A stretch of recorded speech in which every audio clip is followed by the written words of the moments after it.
यहाँ पे इस फिगर को आप देख सकते हैं कि ये फिगर रेडियो वेव के प्रोपेगेशन की है इन अ फ्री स्पेस। मतलब कि यहाँ पे ये आपको देखने को मिलता है एक ट्रांसमीटर एंटेना जो कि एक रिसीविंग एंटेना की ओर अपने सिग्नल को क्या करता है, अपने सिग्नल को ट्रांसमिट करता है।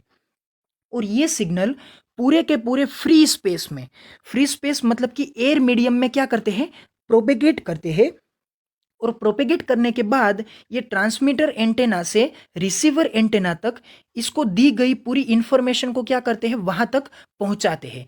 तो ये जो कम्युनिकेशन है एक ट्रांसमीटर एंटेना और रिसीवर एंटेना के बीच में, जहां पे कोई भी वायर डायरेक्टली कनेक्ट नहीं हुआ है, और ये जो उसका मीडियम है वो मीडियम कैसा है, एयर का मीडियम, जिसे हम ये बोल सकते हैं कि ये है एक फ्री स्पेस मीडियम। तो उसे हम क्या बोलेंगे, वायरलेस कम्युनिकेशन, या फिर इसे हम बोलते हैं propagation in a free space. तो यहाँ पे मैंने जो आपको डिस्क्रिप्शन दे रखा है, इस डिस्क्रिप्शन को हम देखते हैं।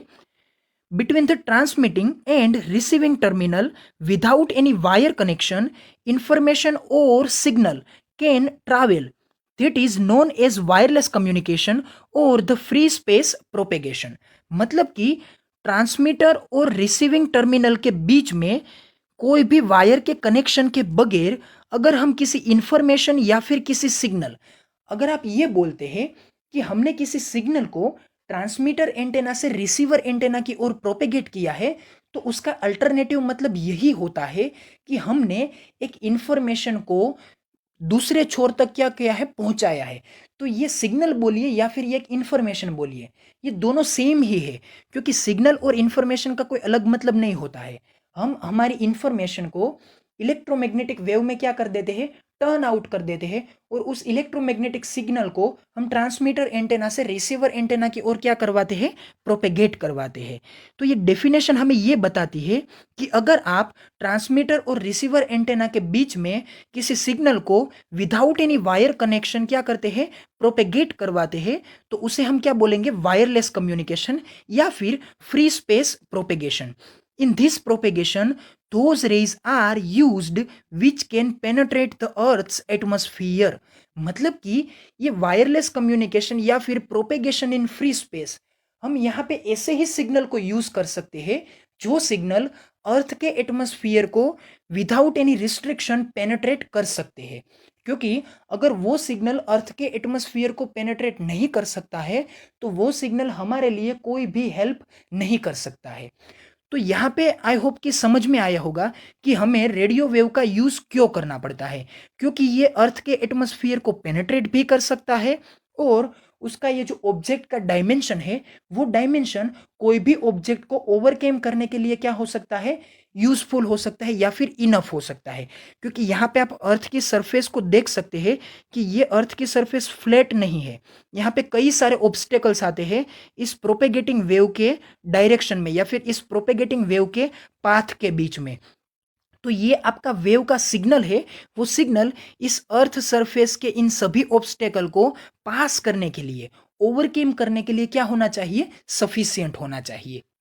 तो यहाँ पे आप रेडियो फ्रीक्वेंसी के वेव के बैंड को देख सकते हैं। हमने आगे के डिस्कशंस में क्या बात की थी कि ये जो हमारा रेडियो फ्रीक्वेंसी का बैंड है, वो रेडियो फ्रीक्वेंसी का बैंड 3 किलो हर्ट्ज से लेकर कितनी रेंज तक जाता है, 300 गीगा हर्ट्ज।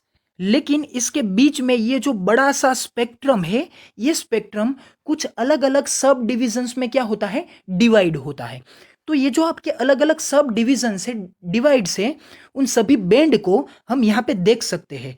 तो ये जो आपका बैंड का पूरा टेबल का रिप्रेजेंटेशन है, वो मैंने आपको यहाँ पे बताया है। Radio frequency band with different range of the frequencies are as following. तो यहाँ पे आप अब्रेविएशन और उसके साथ साथ उसकी फ्रीक्वेंसी की रेंज को देख सकते हैं। तो पहला जो ये अब्रेविएशन है वो क्या है, VLF, मतलब कि वेरी लो फ्रीक्वेंसी, जिसका ये जो बैंड है वो बैंड कितना है, 3 किलो हर्ट्ज से लेकर 30 किलो हर्ट्ज तक। तो ये है उसका सबसे लोअर बैंड। और ये जब हम यहाँ पे टॉप टू बॉटम जाते हैं, तो यहाँ पे फ्रीक्वेंसी का ये जो बैंड है, ये बैंड क्या होता है, इंक्रीज होता है। और बैंड इंक्रीज होने के साथ ये जो आपकी लास्ट की फ्रीक्वेंसी आती है वो कितनी आती है, वो आती है 300 गीगा हर्ट्ज। मतलब कि ये जो स्टार्टिंग की फ्रीक्वेंसी थी वो 3 किलो थी, और ये जो एंडिंग की फ्रीक्वेंसी है वो कितनी है, 300 गीगा हर्ट्ज। तो इन सभी अब्रेविएशन को हम यहाँ पे देख लेते हैं कि ये पहला अब्रिविएशन था VLF, मतलब कि वेरी लो फ्रीक्वेंसी, जिसका फ्रीक्वेंसी का बैंड है 3 to 30 किलो हर्ट्ज। फिर दूसरा है LF, लो फ्रीक्वेंसी, उसका ये जो फ्रीक्वेंसी का रेंज है 30 to 300 किलो हर्ट्ज। फिर आता है मीडियम फ्रीक्वेंसी MF, तो उसका ये जो फ्रीक्वेंसी का बैंड है वो कितना है, 300 to 3000 किलो हर्ट्ज। और बाद में आता है HF, हायर फ्रीक्वेंसी, जो कि उसका बैंड आता है 3 to 30 मेगा हर्ट्ज। और बाद में आता है वेरी हाई फ्रीक्वेंसी, जो कि उसका अब्रेविएशन बनता है VHF। तो ये जो उसका बैंड है फ्रीक्वेंसी का वो कितना है, 30 to 300 मेगा हर्ट्ज। और आगे आता है अल्ट्रा हाई फ्रीक्वेंसी, जो कि बैंड बन के आता है 300 to 3000 मेगा हर्ट्ज। और आता है सुपर हाई फ्रीक्वेंसी SHF, जिसका ये जो फ्रीक्वेंसी का बैंड है वो है 3 to 30 गीगा हर्ट्ज। और जो लास्ट में अब्रेविएशन आता है वो है एक्सट्रीमली है वेरी हाई फ्रीक्वेंसी, मतलब कि EHF, जो कि उसका फ्रीक्वेंसी का बैंड है वो क्या है, 30 to 300 गीगा हर्ट्ज। तो ये जो अलग अलग अब्रेविएशन के साथ हमने जो ये फ्रीक्वेंसी के बैंड को रिप्रेजेंट किया, ये सभी बैंड को आपको यहाँ पे अब्रेविएशन के साथ क्या करना है, याद रखना है। क्योंकि जब हम आगे अलग अलग डिस्कशंस यूज करेंगे रेडियो वेव के प्रोपेगेशन के बारे में, तो यहाँ पे ground wave propagation, sky wave propagation और स्पेस वेव प्रोपेगेशन में आपको इन सभी अब्रेविएशन को ही यूज करना है। आप यहाँ पे ये बोलेंगे कि ग्राउंड वेव प्रोपेगेशन के लिए जो भी फ्रीक्वेंसी यूज होती है वो फ्रीक्वेंसी होती है वेरी लो फ्रीक्वेंसी, मतलब कि VLF के बैंड में। तो आपको यहाँ पे स्ट्राइक होना चाहिए आपके दिमाग में कि ये VLF का ये जो फ्रीक्वेंसी का बैंड है वो बैंड 3 से लेकर 30 किलो हर्ट्ज की रेंज में आता है। फिर आप जब बात करते हैं स्काई वेव प्रोपेगेशन के बारे में, तो आपको वहां पे 30 किलो हर्ट्ज से लेकर आपको कितना यूज करना पड़ेगा, 30 मेगा हर्ट्ज तक। और जब आप बात करते हैं स्पेस वेव प्रोपेगेशन के बारे में, तो वहां पे आपको 30 मेगा हर्ट्ज से ज्यादा की फ्रीक्वेंसी के बारे में बात करनी होती है। तो मतलब क्या हुआ कि ये जो पहला पोर्शन है VLF, वो किसके लिए है, वो है ग्राउंड वेव प्रोपेगेशन के लिए। और ये जो आपका 30 किलो हर्ट्ज से लेकर 30 मेगा हर्ट्ज तक का ये 3 बैंड का पोर्शन है, LF, MF और HF, low frequency, medium frequency और हाई फ्रीक्वेंसी। ये किसके लिए यूज होता है, ये यूज होता है स्काई वेव प्रोपेगेशन के लिए। फिर ये जो 30 मेगाहर्ट्ज से ज्यादा का पोर्शन है, तो यहां से यूज करके यहां लास्ट तक ये किसके लिए यूज होता है, ये स्पेस वेव प्रोपेगेशन के लिए यूज होता है। तो ये जो स्पेस वेव प्रोपेगेशन के लिए यूज होने वाले अब्रेविएशन बैंड है वो क्या है, VHF, UHF, SHF और EHF, मतलब कि वेरी हाई फ्रीक्वेंसी बैंड से लेकर एक्सट्रीमली हाई फ्रीक्वेंसी बैंड तक। तो यहाँ पे आपको याद ये भी रखना है कि इन सभी अब्रेविएशन के कंपैरिजन में उसकी फ्रीक्वेंसी का बैंड क्या होता है। तो यहाँ पे याद रखने के लिए आपको एक ट्रिक यूज करनी है, वो क्या है, 3 to 30, 30 to 300 और 300 to 3000। ये जो 3 अलग अलग पोर्शन है वही पोर्शन क्या होते हैं, यहाँ पे रिपीट होते हैं। 3 to 30, 30 to 300 और 300 से लेकर 3000, वही प्रोपेगेशन के बैंड यहाँ पे क्या होते हैं, रिपीट होते हैं। फिर यहाँ पे आपको क्या करना है, वेरी लो, फिर लो, फिर मीडियम, हाई, फिर very high, ultra high, super high और एक्सट्रीमली हाई। इस तरह से अब्रेविएशन को माइंड करना है। तो आई होप कि यहाँ पे आपको रेडियो फ्रीक्वेंसी का ये जो वेव बैंड था वो वेव बैंड किस तरह से अलग अलग एप्लीकेशन के लिए यूज होता है वो आपको समझ में आ गया होगा। यहाँ तक के डिस्कशंस में मैंने जैसे आपको ये बताया था कि ground wave propagation, space wave propagation या फिर स्काई वेव प्रोपेगेशन, इस तरह से कुछ अलग अलग प्रोपेगेशन हो सकते हैं कि जिसके मोड को यूज करके आप क्या करते हैं, आप एक सिग्नल को ट्रांसमीटर एंटेना से होकर रिसीविंग एंटेना तक क्या करते हैं, पास करवाते हैं या फिर उसे प्रोपेगेट करवाते हैं। तो यहाँ पे हम उन सभी ट्रांसमिशन पाथ के बारे में बात करेंगे कि जिन सभी पाथ को यूज करके आप किसी सिग्नल या फिर किसी इंफॉर्मेशन को ट्रांसमीटर एंटेना से लेकर रिसीवर एंटेना तक क्या करवा सकते हैं, उसे आप कम्युनिकेट करवा सकते हैं या फिर उसे आप क्या करवा सकते हैं, प्रोपेगेट करवा सकते हैं। Transmission path and loss of energy, the way which followed by the radio signal to travel from transmitter antenna to the receiver antenna is known as propagation path for radio waves। मतलब कि वो सभी अलग अलग veg कि जिसको use करके आप ट्रांसमीटर एंटेना से लेकर रिसीवर एंटेना तक आपके सिग्नल को क्या करते हैं, प्रोपेगेट करवाते हैं। तो उसे आप क्या बोलते हैं, उसे आप बोलते हैं पाथ ऑफ प्रोपेगेशन या फिर propagation path for the radio waves. तो ये जो based on the propagation path the modes of propagation is defined as, मतलब कि प्रोपेगेशन पाथ के मोड के अकॉर्डेंस में जो कोई भी अलग अलग प्रोपेगेशन के पाथ बन के आते हैं वो कौन से पाथ है, वो है ग्राउंड वेव प्रोपेगेशन, वो है ट्रोपोस्फेरिक प्रोपेगेशन और वो है आयोनोस्फेरिक प्रोपेगेशन। तो ये जो ट्रोपोस्फियरिक प्रोपेगेशन है, यहाँ पे आप एक वर्ड को देख सकते हैं, ट्रोपोस्फियर।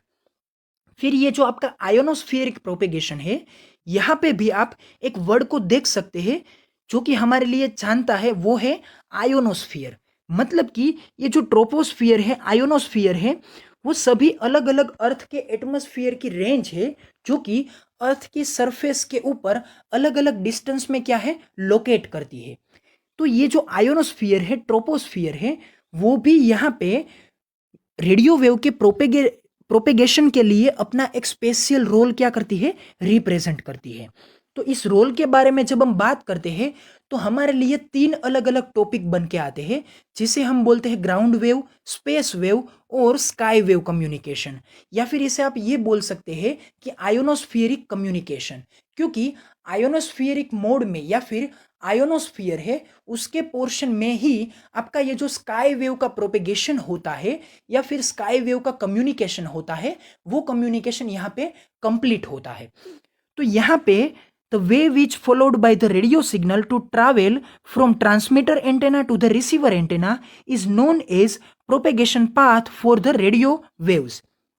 फिर यहाँ पे based on the propagation path the modes of propagation is defined as ground wave propagation, tropospheric propagation and ionospheric propagation.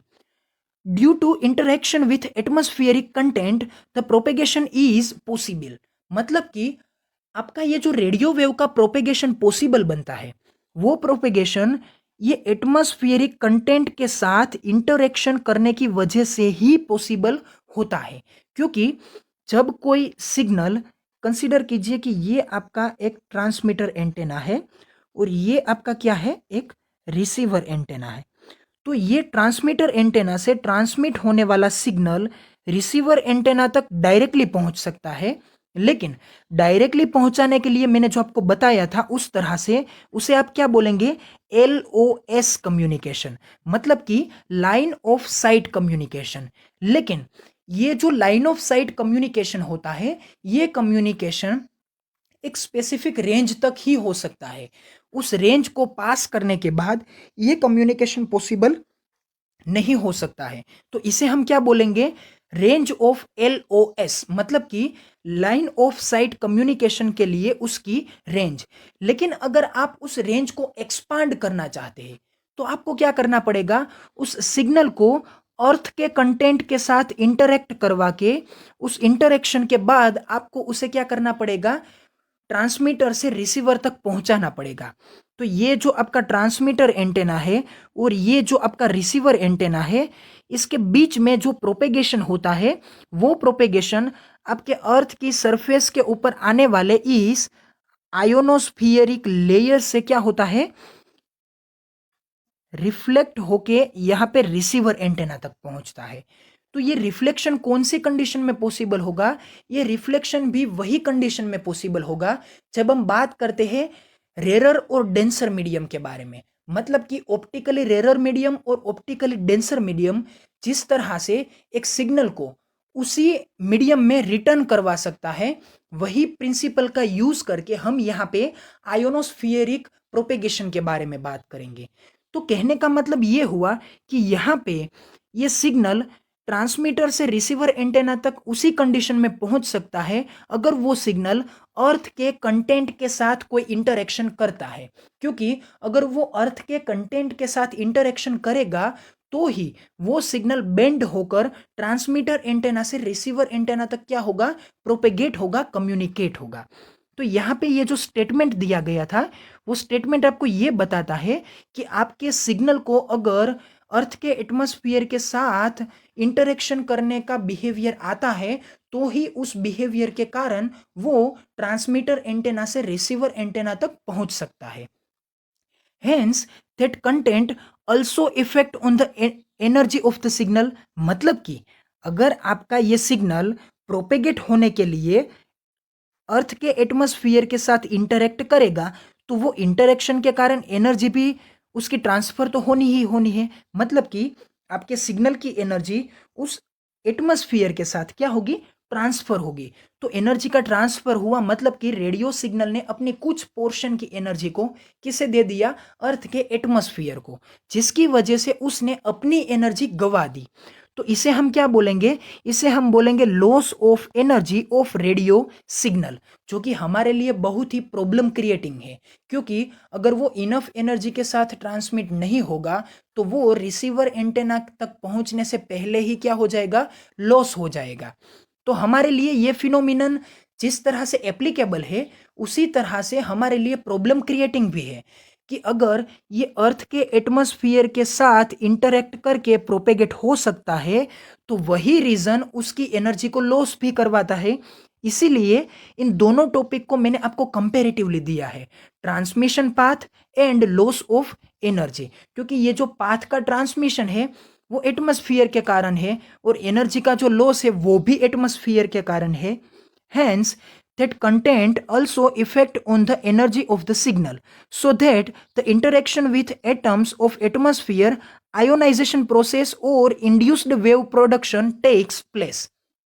मतलब कि ये जो सिग्नल अगर यहाँ पे इस तरह से आयोनोस्फियरिक लेयर से रिफ्लेक्ट होता है तो यहाँ पे क्या होगा, यहाँ पे आयोनाइजेशन की प्रोसेस होगी। लेकिन अगर यही सिग्नल एक ट्रांसमीटर एंटेना से रिसीवर एंटेना के बीच में इस अर्थ सरफेस के नियर से होकर यहाँ पे प्रोपेगेट होता है तो वो क्या करेगा, तो वो अर्थ की सरफेस के नियर अबाउट में एक इंड्यूस्ड सिग्नल तैयार करेगा, जो कि इंड्यूस्ड सिग्नल टोटली क्या होगा, आउट ऑफ फेज होगा compared to this real signal. मतलब कि ये क्या था, ट्रांसमीटर एंटेना से रिसीवर एंटेना तक प्रोपेगेट होने वाला आपका रियल सिग्नल।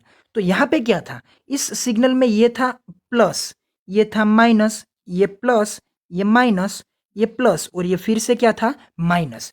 तो इस रियल सिग्नल की कंपैरिजन में ये आपकी अर्थ सरफेस के नीचे जो एक इंड्यूस्ड सिग्नल तैयार हुआ वहां पे क्या हुआ, ये प्लस के कंपैरिजन में यहाँ पे माइनस, इस माइनस की कंपैरिजन में यहाँ पे प्लस और इस प्लस की कंपैरिजन में यहाँ पे माइनस और इस माइनस की कंपैरिजन में यहाँ पे प्लस और फिर से इन प्लस और माइनस की कंपैरिजन में यहाँ पे माइनस और प्लस।